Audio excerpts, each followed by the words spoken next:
Every now and then there comes along a meme coin that I personally can relate to. This time it's Labubu. Now this is not the first time we talk about Labubu on this channel actually. We mentioned it in a video on Mudeng. And that was over here, Mudeng, whales are manipulating the price. Now why did I talk about Labubu in this video? Because one of the earliest buyers of Mudeng that made a lot of money on the token also held $400,000 worth of Labubu. And so really, crypto is not random. Crypto is all about figuring out where is there some information most people are not aware of. All of the transactions are 100% transparent. We can know who owns what, but most people don't make the effort to go one extra step. Now, why do I have this huge Labubu over here? It's because my wife likes these kind of things. So she's got, I think, like 5 or 10 of the small ones. She's got this huge one. It's a huge topic in Asia. I'm not sure how popular this is in the United States or in Europe, but in Asia, the Labubu trend is absolutely exploding. Now in this video, we want to figure out how much higher the token can potentially go. Who's currently driving the rally? Is this now broad retail that's buying everything? Are the whales continuing to accumulate? Let's have a look at the data most people are not considering. Now Labubu is traded on the Solana chain and is now the 8th largest trending token with a liquidity pool of $2.2 million.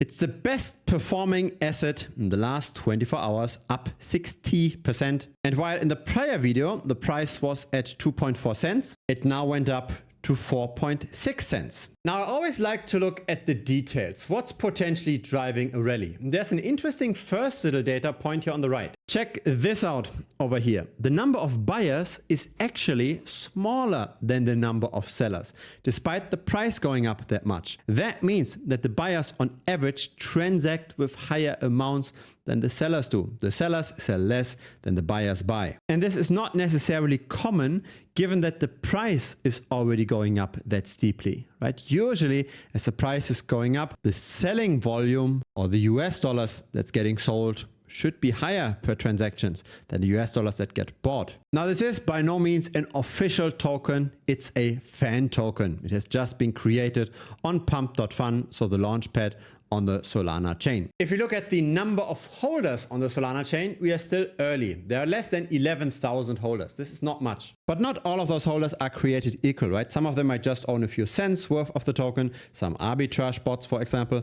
Other wallets might hold hundreds of thousands of dollars worth of the token. Now, what we see over here is the number of first-time traders versus recurring traders over time. So it's for the last month, and since the 12th of May, so for the last 2 weeks, the number of new wallets accumulating the token tends to be quite high. Yesterday, again, we saw a lot of new buyers. We can ignore the latest data point because today has just started. Now over here, we see the trading volume in US dollars on the left and normalized to 100% on the right. So we segregate across different wallet sizes. So you can see 3 major waves of attention or trading. The first wave upon launch, a secondary wave in November of last year, and now our current wave starting 2 weeks ago. When there was very little trading volume, it was mainly the small wallets that traded the token.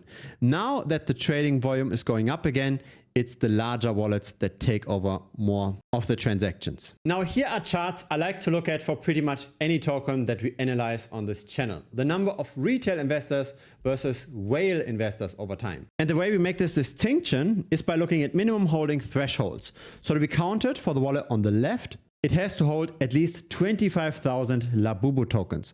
So at the current price, that's roughly $1,000 worth of the token. In the middle, it's a 10x, so that's $10,000. On the right, another 10x, so that's $100,000. We can see how the number of retail investors is at an all-time high. We don't yet see this for the other cohorts. We see the accumulation happens pretty much at the same time everywhere. And again, we see our first wave, our secondary wave, and now wave number 3. Now the number of whales might not have changed that much over time, but the supply that's held by the whales definitely did. So the whales accumulated the token faster than other market participants. Here is what I mean. Small retail is all the wallets that have less than $1,000 worth of the token. In the early days, more than 40% of the supply was held by such wallets. Now it's only 3.1% of the supply. Medium-sized retail is everything between $1,000 and $10,000. Large retail is from $10,000 to $100,000, and the whales is everything above $100,000 worth of the token. So really, the larger wallets are buying up more and more of the supply, and they are squeezing out the smaller wallets below $10,000. So this data means that the professionals are entering the game. The professionals might know something that most of us don't. Maybe they anticipate some listing on a centralized exchange, or maybe with perpetual futures, because once those products launch, a price tends to go up even further. The market cap of Labubu is still quite small. It's at 47 million. It's very much possible that the token will be at 100 million, maybe 200 million, not so far out in the future. Once the perpetual futures listings come, then it might make sense to sell something. But right now, the smart money accumulates and this trend looks quite stable. But again, it always makes sense to go one step further, right? To always figure out things that most people don't know. That's how we learned about Labubu early. We knew that Mudeng whales, people that bought Mudeng early, they also held massive Labubu. They obviously now made a lot of money with this as well. And so I'm publishing regularly videos on various altcoins on this channel. If you don't want to miss those videos, feel free to subscribe over here. Now, some people might make the argument that all of this analysis doesn't help at all because markets are efficient. But I tend to disagree because it's people that make markets efficient. There are clearly winners and losers in the game, and the winners tend to continue to win. So it's not just a game of luck, it's a game of luck and skill. And the nice thing about crypto is that we've got much more data in this market compared to other markets because every transaction is publicly recorded on the blockchain. But very few people actually use that data properly. And that's in the end where winners and losers are born. People that don't look into the details enough, they tend to lose over time. That's the vast majority. Now, the charts that you've seen in this video come from a tool that I've developed myself on top of the Dune Analytics platform. It's part of the premium membership of this channel. There are two dashboards. There's a dashboard for Ethereum related blockchains. So those are the ones we can analyze. We can plug in any token into this tool and then we can see how many large holders are there, how many small holders are there, how many new users enter a token, and how many buyers and sellers do we have over time. It's also always useful to look at the token ownership, right? Is a token mainly held just by the whales, by the people that have more than $100,000 worth of the token? If that's true, it's potentially, especially if that happened forever, a quite dangerous token. And so this is how I think about this fundamentally. The target with trading and with investing is to be better informed than the average, to be the person that makes the market efficient. If we are better skilled than the average person, then we should over time also make positive expected value bets. So that means that not every single trade will be positive, but on average, we should make money. Again, because we can estimate the probabilities better. We can see the dangers and the potential upsides better. Now, I have made more than 100 tutorial videos on various topics within crypto. How to do on-chain analytics, how to build a Dune dashboard like we've just seen. But of course, you also get access to the dashboard itself. Also about risk management, about how to properly use leverage, if that's your thing. All kinds of videos. Feel free to check them out. The newest video is this one, how to use perpetual futures and how to use the Hyperliquid platform to beat others. The videos are posted on the website, but they're also posted directly in Telegram.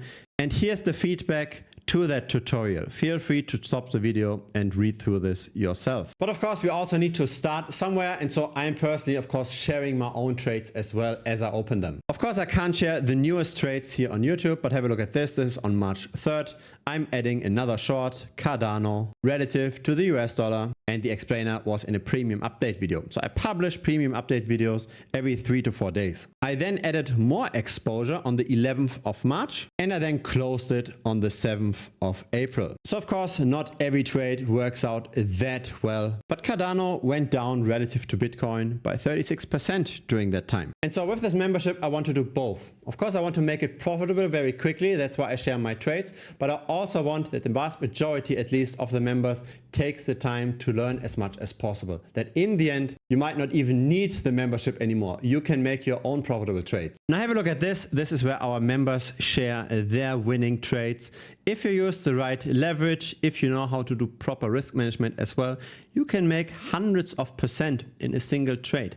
It's all about being prepared and knowing the data better than most other market participants. So feel free to check it out. It's currently $125 US per month. The price has been reduced because currently the attention on crypto is still relatively low. Once Bitcoin hits new all-time highs again, then I might go back to the 165. But the 125 is locked in for everybody that signs up now. So when the price increases, when you're still subscribed, your price will not increase. If it's your first time here, feel free to subscribe. I publish videos regularly. A like would be very much appreciated as well. It helps the channel grow. See you next time on YouTube or see you in Premium. There's also a link to Premium directly here on the right. Just click on that. It will lead you directly to the website. So see you next time. Cheers.